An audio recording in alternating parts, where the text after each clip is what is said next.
Hello दोस्तों, मैं लवलेश श्रीवास फिर से एक बार लवलेश वैसे में आपका स्वागत करता हूं। दोस्तों, आज की क्लास में हम ट्रायंगल के कुछ महत्वपूर्ण सवाल देखने वाले हैं जो आपके एग्जाम के लिए बहुत ही ज्यादा इंपॉर्टेंट होने वाला है। ये हूबहू इसी पैटर्न में आपको सवाल देखने को मिलेगा और ये सवाल आप कहीं भी ढूंढ लो, आपको मिलने वाला नहीं है।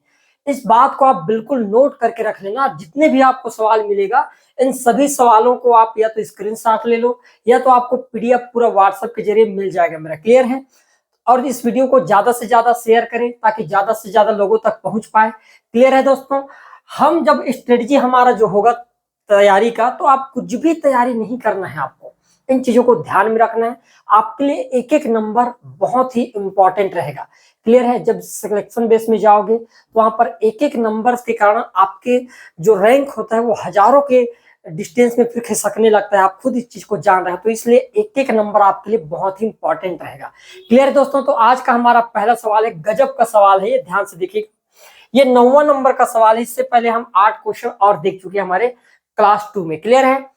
हम बात कर रहे हैं कि समद्विबाहु त्रिभुज एबीसी में एडी शीर्ष लंब है, तो दिए गए कथनों में से कौन सा कथन सत्य है बोला गया है। बहुत ही गजब का सवाल है दोस्तों, ध्यान समझना। अब मैंने कहा कि एक ट्रायंगल दिया गया है, ट्रायंगल के दो भुज आपस में क्या है, बराबर है, समद्विबाहु त्रिभुज है भाई, सिंपल सी बात है। और ये जो एडी है, एडी मेरे यहाँ पर क्या है, शीर्ष लंब डाला गया है, लंब है। क्लियर है? अब हमारा पहला कथन ध्यान समझना कि एडी त्रिभुज एबीसी का कोण समद्विभाजक है। क्या सही में ऐसा लग रहा है कि ये वाले ए वाले कोण को क्या दो इक्वल पार्ट में बांट रहा है? तो हमेशा एक चीज याद रखना दोस्तों, यदि कोई ट्रायंगल मेरे पास समद्विबाहु है ना, यदि कोण समद्वि है ना, कोई ट्रायंगल समद्विबाहु त्रिभुज है मेरे पास, ट्रायंगल एबीसी जैसा दिया गया है, और यदि इसके ऊपर यदि मैं कोई लंब डाल देता हूं, शीर्ष लंब इस प्रकार से डी। क्लियर है? तो हमेशा याद रखना, ये जो एडी होगा, ये शीर्ष लंब होगा, ये ट्रायंगल ए को कोण ए को दो इक्वल पार्ट में क्या करता है, बांटने का काम करता है। क्लियर है? इस चीज को ध्यान रखना, मतलब प्रत्येक एंगल को दो बराबर भागों में क्या कर देगा, बांट देगा। ए एंगल को दो बराबर भागों में बांटेगा, अतः मैं कह सकता हूं कि एडी जो होता है त्रिभुज एबीसी का क्या होगा, ये कोण समद्विभाजक होगा। इस चीज को हमेशा क्या रखना, याद रखना। क्लियर है? आगे हम बात करेंगे कि एडी त्रिभुज एबीसी का माध्यिका है। माध्यिका कहने का मतलब है, यदि मैं मान लो कोई भी वर्टेक्स से या कोई भी शीर्ष से सामने वाले भुजा पर यदि मान लो लंब डालता हूं, तो वो लंब क्या करेगा, है ना, इसको दो इक्वल पार्टों में क्या कर देगा, भुजा बीसी को दो बराबर भागों में बांटने का काम करना चाहिए। तो आपको पता है, चूंकि ये समद्विबाहु त्रिभुज है, समद्विबाहु त्रिभुज के जो लंब होता है शीर्ष लंब एडी, ये बीडी, यहां पर हम देखेंगे बीडी जितना लंबा होगा उतना ही लंबाई का आपके पास डीसी भी हो जाएगा। अतः मैं कह सकता हूं कि एडी जो होता है ये किसका काम करता है, माध्यिका का काम करता है। तो ये वाला कथन भी मेरा क्या हो जाएगा दोस्तों, एकदम करेक्ट हो जाएगा। आगे हम बात करेंगे कि एडी त्रिभुज एबीसी का ऊंचाई है। सिंपल सी बात है, यदि कोई 90 डिग्री का कोण बना रहा है तो ये हाइट का काम डेफिनेटली करेगा। तो मैं कह सकता हूं कि ये वाला कथन भी मेरा क्या हो जाएगा मेरे प्यारे दोस्तों, करेक्ट हो जाएगा। आगे हम बढ़ते हैं कि एडी भुजा बीसी को बराबर भागों में विभाजित करता है। माध्यिका के जरिए हम इस चीज को समझे हैं कि एडी जो होता है भुजा बीसी को दो इक्वल पार्टों में बांटता है। तो मैं कह सकता हूं कि एन वाला कथन भी मेरा क्या होगा, यहाँ पर करेक्ट होगा। तो इस सवाल में हम एक चीज तो समझ गए कि यहाँ पर चारों के चारों जो हमारे कथन है ये सही है। और हमने ट्रायंगल के माध्यिका के ऊपर, खासकर समद्विबाहु त्रिभुज के ऊपर यदि हम शीर्ष लंब डालें तो ये एडी किस किस का काम कर रहा है ये भी हम जान गए कि ये कोण समद्विभाजक का काम करता है। किसका भाई, कोण समद्विभाजक का काम करता है। साथ में एडी आपके पास माध्यिका का काम करता है, और साथ में आपके पास एडी जो होता है ये हमारे लिए ऊंचाई का काम करता है। तो ये हमारे लिए मोस्ट इंपॉर्टेंट डाटा है। क्लियर है? इन चीजों को आपको याद रखना है। क्लियर है? आगे बढ़ते हैं नेक्स्ट सवाल में। देखिएगा, ये मान लो कि सवाल बहुत इंपॉर्टेंट है, ये एग्जाम ओरिएंटेड है दोस्तों। मेरे जितने भी सवाल होते हैं ये आपको दुनिया के किसी किताब में मिलेगा नहीं, चीज को याद रखना। व्यापम इसी सवाल को, इन्हीं सवालों को हूबहू उठाएगा, इतना तो मैं बोल ही सकता हूँ। यदि आप कंप्लीटली पढ़ लेते हैं तो आपको बहुत ज्यादा हेल्प मिलने वाला है। क्लियर है? ध्यान से देखिएगा, एक अंतःवृत्त के रचना के लिए निम्न चरणों को उचित क्रम में लिखना है। हर बार हम देखे हैं कि कोई एक आपके पास रचना के क्रम को पूछा जा रहा है ना भाई। या किसी चीज के और क्रम को पूछ दिया जाता है, तो यहाँ पर अंतःव्रत के रचना के पद को पूछा गया है। अब अंतःव्रत होता क्या है भाई? तो अंतःव्रत उस व्रत को बोला जाता है जो किसी ट्राइंगल या किसी त्रिभुज के अंदर में बना होता है। तो हमारे पास हम अंतःव्रत कोई भी ट्राइंगल को के अंदर बने व्रत को बोल सकते हैं। यदि मान लो इस प्रकार से एक त्रिभुज के अंदर एक व्रत बना दिया जाए तो इस व्रत को बोला जाता है क्या? अंतःव्रत बोला जाता है। और उसके केंद्र को अंतः त्रिज्या बोलते हैं। इसको क्या बोल देंगे? अंतः त्रिज्या या इन रेडियस के नाम से हम क्या करते हैं? जानते हैं। क्लियर है भाई? अब हम देखेंगे यहाँ पर रचना में क्या क्या करेंगे। यदि मान लो ये आकृति आपको बनाना है, तो ये आकृति बनाने के लिए आप क्या करोगे? त्रिभुज के कोणों को कोण संधि भाजक प्राप्त करेंगे। क्या हम एक रेखा खींचेंगे, एक त्रिभुज का निर्माण करेंगे, तीनों कोणों के कोण संधि भाजक के मिलान बिंदु को अंतः केंद्र के रूप में चिन्हित करेंगे, अंतः केंद्र को केंद्र मानकर त्रिभुज का निर्माण करेंगे। त्रिभुज नहीं होना चाहिए भाई, यहाँ पर वृत्त का निर्माण करेंगे, ये होना चाहिए। क्लियर है? त्रिभुज शब्द है ना, मिस्टेक भाई। तो अब हम देखेंगे क्या क्या कर सकते हैं। अब एक चीज याद होना चाहिए आपको कि आखिर अंतःव्रत क्या होता है। तो मेरे प्यारे दोस्तों, हमेशा याद रखना, एंगल बाइसेक्टर या कोण संधि भाजक के मिलान बिंदु को। अब कोण संधि भाजक क्या होता है भाई?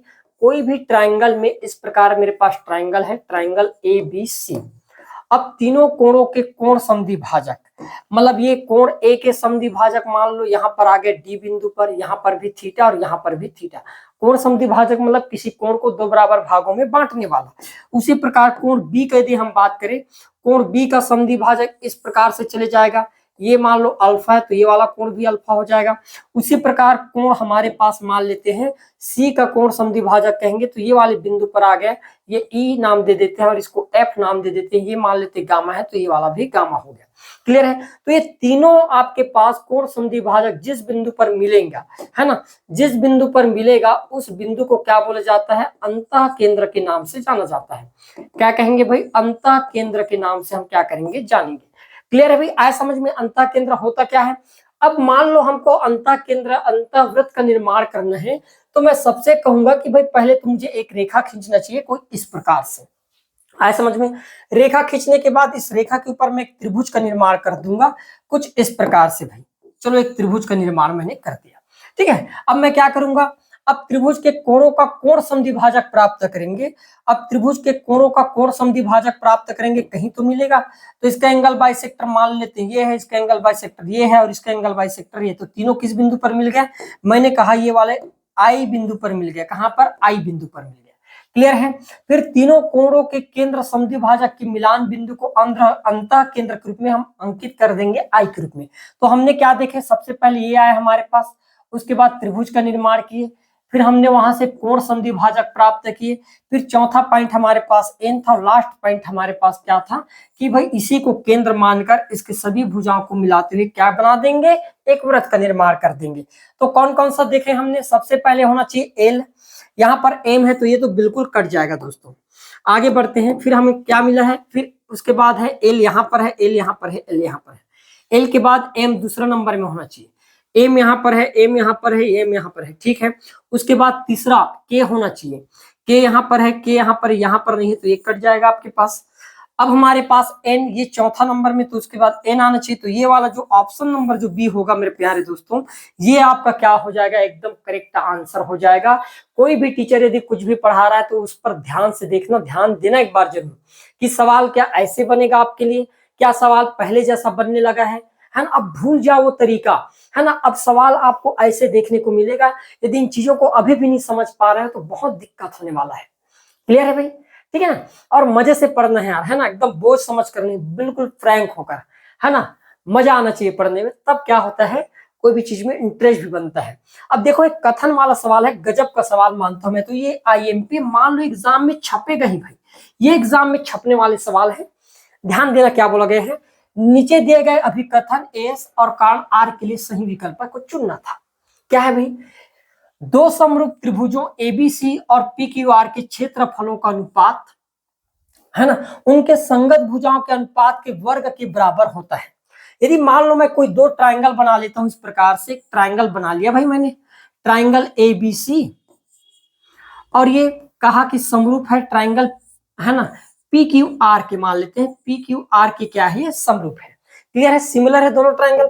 अब दोनों ट्राइंगल यदि सिमिलर है तो हमेशा एक चीज याद रखना, सिमिलर होते ही यदि मैं कहूंगा कि भाई ट्राइंगल एबीसी सिमिलर है ट्राइंगल पी क्यू आर के, अतः मैं कह सकता हूं कि भुजा भी आपस में क्या होंगे, समान अनुपात में बनना चालू हो जाएगा। तो यहाँ पर वही चीज बोला गया, जो भुजा आपके पास ए बी का होगा वही आपके पास बराबर हो जाएगा किसके, पीसी के। जो भुजा आपके पास बीसी के बराबर होगा वही आपके पास यहाँ पर क्यू आर के बराबर होगा, और जो आपके पास सीए के बराबर होगा वही यहाँ पर हमारे किसके बराबर हो जाएगा, तो हम कहेंगे पी आर के बराबर या आर पी के बराबर कर सकते हैं। मतलब इनके अनुपात क्या रहेंगे, सेम रहेंगे, कहने का मतलब क्या रहेगा, अनुपात रहेगा, सेम रहेगा। तो ये वाला जो अभिकथन होगा दोस्तों मेरा एकदम क्या होगा, करेक्ट होगा। कारण की बात करें तो कारण दिया गया है क्षेत्रफल का जो अनुपात होगा ट्रायंगल एबीसी और ट्रायंगल पी क्यू आर, तो इसके भुजा के वर्ग के क्या होते हैं, हमेशा समानुपाती होते। तो ये वाला कथन हमारा क्या होगा, क्योंकि यहाँ पर स्पष्ट बोला गया है कि वर्ग के क्या होगा, समानुपाती, है ना। अब वर्ग के समानुपाती है, इसका मतलब कारण भी मेरा क्या होगा, करेक्ट हो जाएगा। अतः मैं कह सकता हूं कि मेरा कथन भी सही है, कारण भी सही है, और कारण जो होगा यहाँ पर कथन की सही तरीके से व्याख्या भी कर रहा है। आए भी समझ में, ठीक है, मजा आ रहा है ना क्लास। आगे बढ़ते हैं, देखो नेक्स्ट सवाल फिर ये सवाल मान लो कि एग्जाम में फंसेगा भाई, ये छपेगा ही, नोट करके रख लो मेरी बातों को। क्लियर है, क्या बोला जा रहा है, पहले ध्यान से पढ़ना सवाल को, कि भाई समरूप बहुभुजों के परिमाप का अनुपात इनकी संगत भुजाओं के अनुपात के बराबर होता है, तब त्रिभुज एबीसी और पी क्यू आर में त्रिभुज एबीसी का परिमाप और त्रिभुज के लिए सही कथन का चयन करना है। मान लो हमारे पास दो ट्रायंगल है, मैंने कहा एक ट्रायंगल मेरे पास क्या है भाई, ट्रायंगल ए बी सी है, और दूसरा ट्रायंगल मेरे पास क्या दे रखा है, पी क्यू आर दे रखा है, पी क्यू आर दे रखा है। और मैंने कहा कि यदि इनकी संगत ये सिमिलर है, मतलब जितना ये है उतना ये है, जितना ये है उतना ये है, और जितना ये है उतना ही मैंने कहा ये है। क्लियर है। अब एक चीज बताओगे, अब परिमाप के परिप्रेक्ष्य में, तो परिमाप क्या होता है भाई, तो आप एक चीज तो समझ गए, परिमाप कोई भी ट्रायंगल में मैं परिमाप बताऊं तो क्या बताऊंगा, तो आप कहोगे तीनों भुजाओं का योग ही क्या होगा, परिमाप होगा। मानते हो भाई, तीनों भुजाओं का यदि परिमाप एक ही होगा तो मैं कह सकता हूं कि ट्रायंगल एबीसी में, यदि ट्रायंगल एबीसी सिमिलर है आपके पास, एक मिनट है ना, मैं कह सकता हूं कि ट्रायंगल एबीसी यदि सिमिलर है ट्रायंगल पी क्यू आर के, तो मैं तो एक चीज तो कह सकता हूं कि जो भुजा ए बी के बराबर होगा ये है ना, वही आपके पास किसके बराबर होगा, या ए बी के बराबर नीचे में लिख सकता हूं मैं किसके, पी क्यू के बराबर होगा। जो यहाँ पर आपके पास बी सी के है उतने के बराबर कौन होगा, यहाँ पर क्यू आर होगा। और बराबर में लिख सकता हूँ यहाँ पर यदि सी ए है तो यहाँ पर ये आर पी के बराबर होगा। मान सकते हो भाई, क्योंकि ये दोनों आपस में कैसे सिमिलर है। अब सिमिलर होते ही क्या होगा भाई, ध्यान समझना, तो मैं कहूंगा कि A B upon P Q, B C upon Q R और सी ए अपान आर पी, जो मैंने लिखा उसी चीज को पहले रूप में डाल दिया है, पहले कथन के रूप में, तो ये वाला कथन क्या हो जाएगा, बराबर हो जाएगा।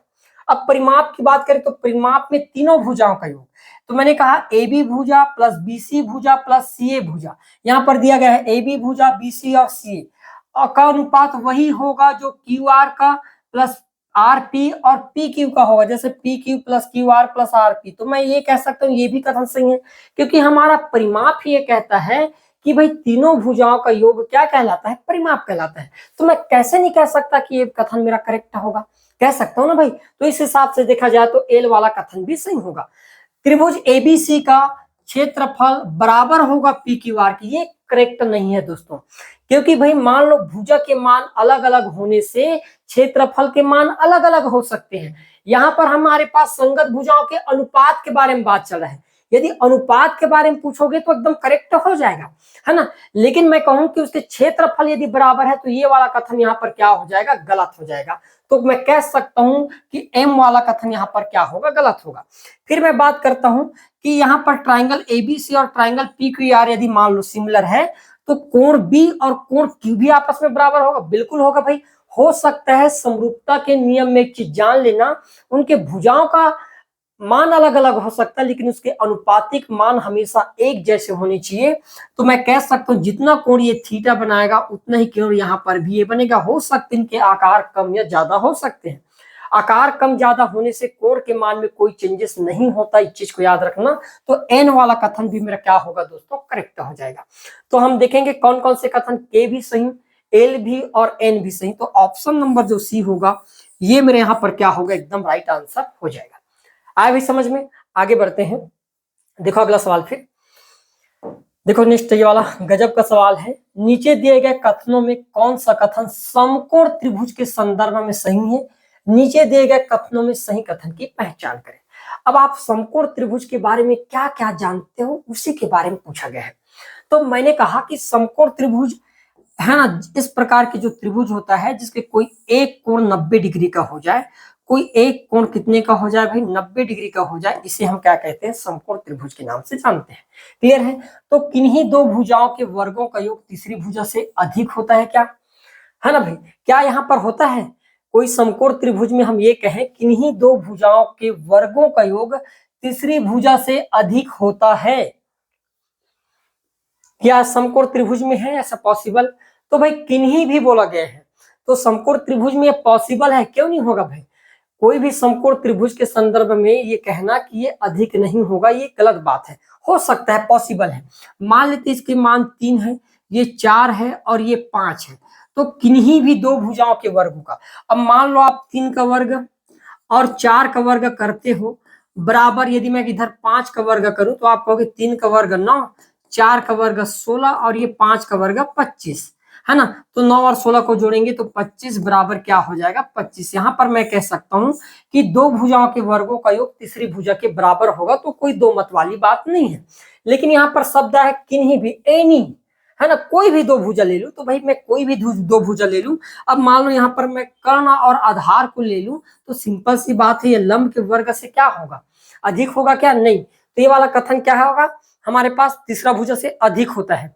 किन्हीं दो भुजाओं के वर्गों का योग तीसरी भुजा से अधिक होता है, तो के वाला कथन मेरा क्या होगा, एकदम करेक्ट हो जाएगा। आगे बात करते हैं, समकोण त्रिभुज का क्षेत्रफल 1/2 आधार गुणित ऊंचाई होता है। ये वाला कथन भी हमारे पास सही है ना? जब भी कोई समकोण त्रिभुज दिखाई देता है और समकोण त्रिभुज के क्षेत्रफल का हम क्षेत्रफल ज्ञात करना रहता है, तो हम कौन सा फार्मूला लगाएंगे? क्योंकि यहाँ पर 90 डिग्री का कोण बन गया और 90 डिग्री के कोण बनने के कारण क्षेत्रफल का फार्मूला क्या हो जाता है, तो 1/2 आधार गुणित ऊंचाई के फार्मूला के जरिए हम क्या निकालते हैं, क्षेत्रफल ज्ञात करते हैं। फिर बोला गया कि समकोण त्रिभुज के परिगत वृत्त का केंद्र कर्ण के मध्य में होता है। मतलब ये सरकम रेडियस के बारे में बोला गया है, केंद्र, सरकम सेंटर, है ना?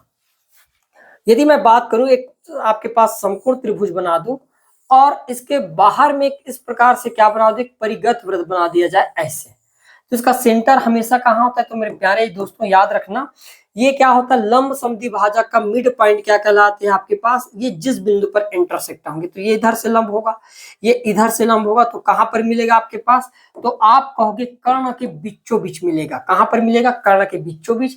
यहाँ पर वृत्त का केंद्र कर्ण के मध्य में होता है, तो मैं कह सकता हूँ कि एम वाला कथन भी मेरा क्या होगा, करेक्ट होगा।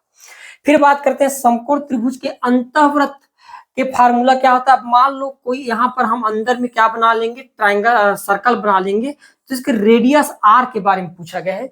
तो आर ज्ञात करने का फार्मूला हमेशा याद रखना, perpendicular plus base minus hypotenuse अपान क्या होता है, 2 होता है। मतलब लंब प्लस आधार माइनस कर्ण बटे 2 के जरिए हम क्या करते हैं, किसी भी ट्राइंगल के, है ना भाई, किसी भी ट्राइंगल के हम अंत के त्रिज्या को क्या करते हैं, ज्ञात कर सकते हैं। तो मैं कह सकता हूँ यहाँ मेरे चारों के चारों कथन क्या होगा, सही होगा। तो मेरा करेक्ट आंसर क्या हो जाएगा, ऑप्शन नंबर जो डी होगा मेरे प्यारे दोस्तों, ये मेरा यहाँ पर क्या होगा, एकदम राइट आंसर होगा। यहाँ पर जो भी डेटा मैं बता रहा हूँ ये एग्जाम ओरिएंटेड है, इन चीजों को बिल्कुल नोट करके रखना है किसी कॉपी में, किसी कोने पर। क्लियर है? ये एग्जाम टाइम में जब आपके पास सप्ताह भर का समय बचेगा तो रिवाइज करने में क्या होगा, आपको आसानी होगा। कितने बार आप बार बार वीडियो देखते रहोगे। क्लियर है भाई? समय का बचत भी बहुत जरूरी है। अब देखो ये सवाल दिया गया है, या सही कथन चुने बोला गया है।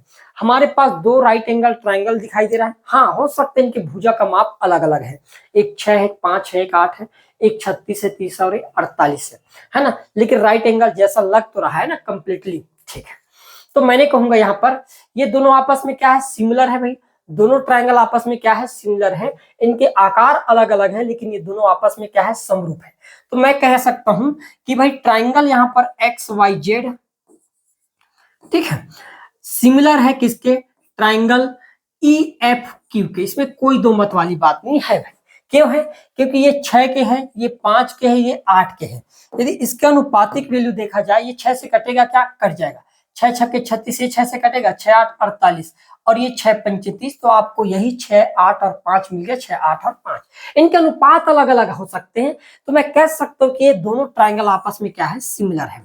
क्या है? सिमिलर। इसी चीज को लिखा गया है, त्रिभुज एबीसी एक्स वाई जेड और ई एफ क्यू आपस में सिमिलर है। तो मैं कहूंगा बिल्कुल भाई सही बात है। फिर जितना कोण x द्वारा बना है उतने कोण ई द्वारा बनेगा। तो मैंने कहा x कहां पर है? तो x यहां पर बना कोण यदि थीटा है तो सिंपल सी बात है, इसके ऊपरी वाले पार्ट ई है और ई पर बना भी कोण क्या होगा? थीटा ही होगा। तो मैं ये कह सकता हूं कि एल वाला जो कथन होगा दोस्तों, ये भी मेरा क्या है? करेक्ट कथन होगा। फिर आगे बात करते हैं, त्रिभुज एक्स वाई जेड का क्षेत्रफल त्रिभुज ई एफ क्यू के क्षेत्रफल से अनुपात दिया गया है। अनुपात दिया गया ना, अनुपात त्रिभुज ई एफ क्यू क्षेत्रफल का अनुपात क्या दिया है? 1:6 36 दिया गया है। अब मेरे प्यारे दोस्तों, एक चीज हमेशा याद रखना कि कोई दो त्रिभुज यदि समरूप है तो उनके क्षेत्रफल क्या होता है? भुजाओं के वर्ग के बराबर होता है। किसके बराबर होता है? भुजाओं के।